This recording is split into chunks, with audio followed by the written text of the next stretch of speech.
안녕하세요. 동행쌤입니다. 오늘은 외도 직면 후 분거나 이혼 쉽게 하지 마라 란 칼럼을 준비했는데요. 영상 보시기에 앞서 구독과 좋아요 부탁드립니다. 고맙습니다. 오늘 준비한 내용은 첫째, 분거, 둘째, 이혼인데요. 일단 통합적으로 분거나 이혼에 대해서 이야기를 드리고 두 번째로는 조금은 각각 나누어서 짧게 생각해 보는 그런 시간을 갖도록 하겠습니다.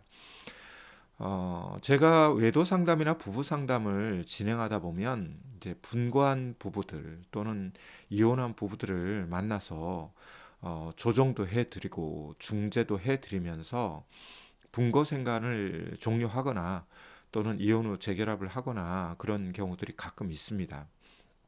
물론 이런 것들을 좀 성공하려면 한 가지 결정적인 전제 조건이 있기는 해요.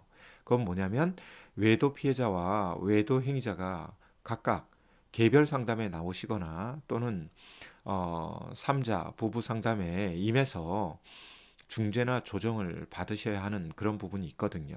그 말은 무엇이냐? 두 분 중에 한 사람만 노력해서는 조금 힘들더라 이런 겁니다. 어찌 되었든지 간에 분거한 부부나 이혼한 부부들이 분거나 이혼 이후에 각각 그 개별 상담이나 또는 부부 상담을 통해서 상담사의 중재나 조정하에 분거 생활을 종료하고 또 이혼 후 재결합을 하는 경우 성공하는 경우들이 있는데요.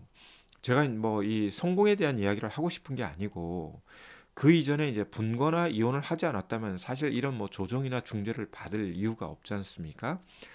그런데 많은 부부들이 이제 외도 직면 후에 한 공간에 같이 있는 게 너무 싫고 부담스럽고 뭐 눈 맞춤하는 것도 싫고 대면하는 것도 싫고 밉기도 하고 또 화도 나고 또 너무나 이제 감정이 요동치다 보니까 이 분거나 이혼을 너무 홧김에 또는 감정 반사적으로 하시는 부부들이 많더라고요.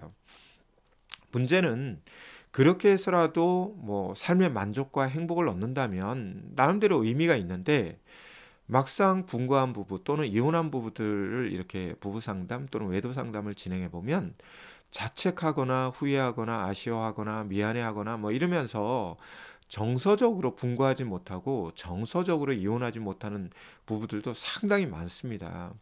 그러다 보니까 이제 이런 부분에 있어서 어려움을 느끼는 부분, 또 부부 또는 그 내공이 약한 부부, 이런 부부들이 먼저 이제 상담센터에 문을 노크를 해요. 그래서 이런 상황인데 참 어떻게 해야 될지 모르겠다. 너무너무 힘들다. 괴롭다. 괜히 분거했다. 괜히 이혼했다. 뭐 이런 말씀을 토로하시거든요. 그러면 제가 뭐라고 말씀드리겠습니까? 정 그렇다면 지금이라도 분거 생활을 종료하셔라.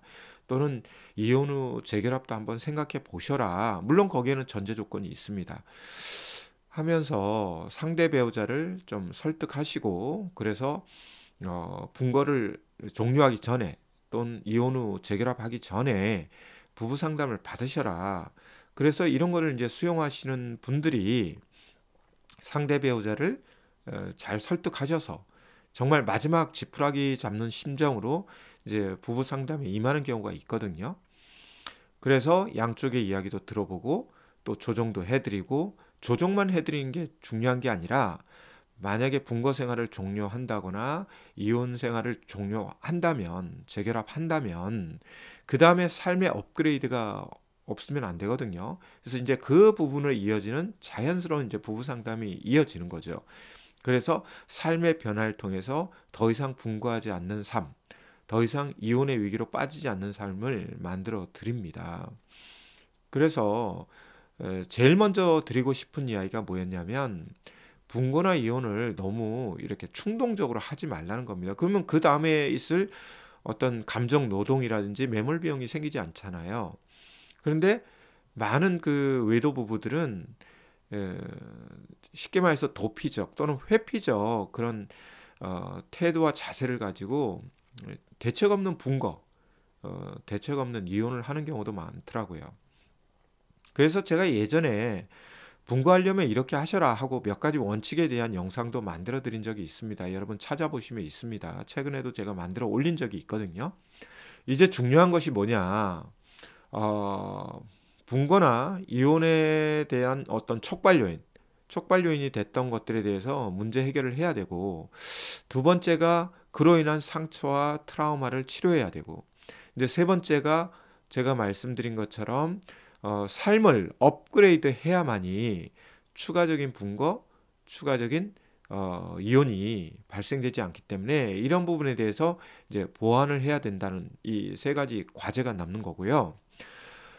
제 칼럼을 듣다가 궁금해하시는 분들 중에 이런 거 있어요. 그러면 선생님은 분거나 이혼을 무조건 반대하나요? 뭐 이러시는데 저는 무조건 반대하는 건 아닙니다.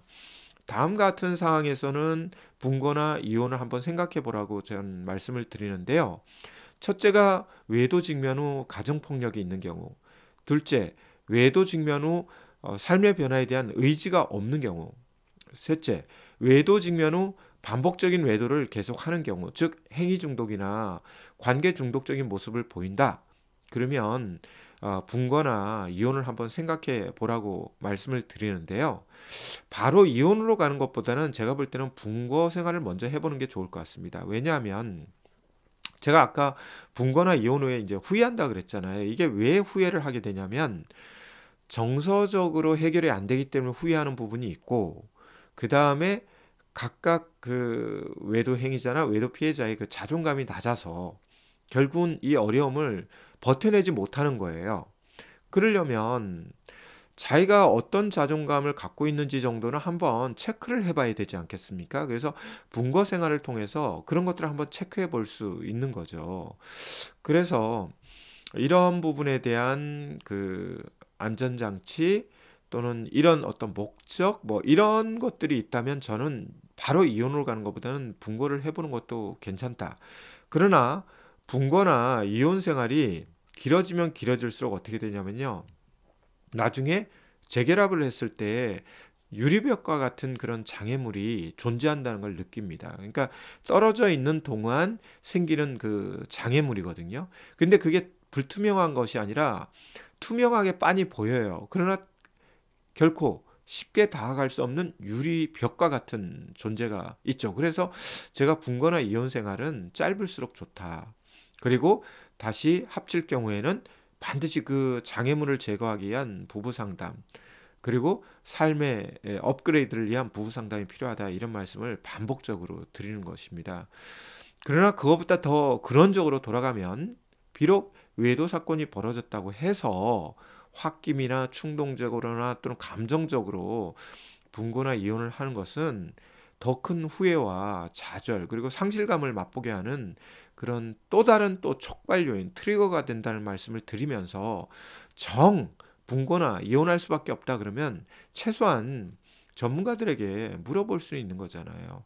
그래서 이런 어떤 상담이나 코칭의 도움을 받아서 보다 합리적이고 보다 통합적이고 보다 종합적인 그 판단, 선택, 결정을 하는 것이 지혜로운 거다, 현명한 거다 이런 말씀을 드리면서 오늘 내용이 유익했다면 구독과 좋아요 다시금 부탁드립니다.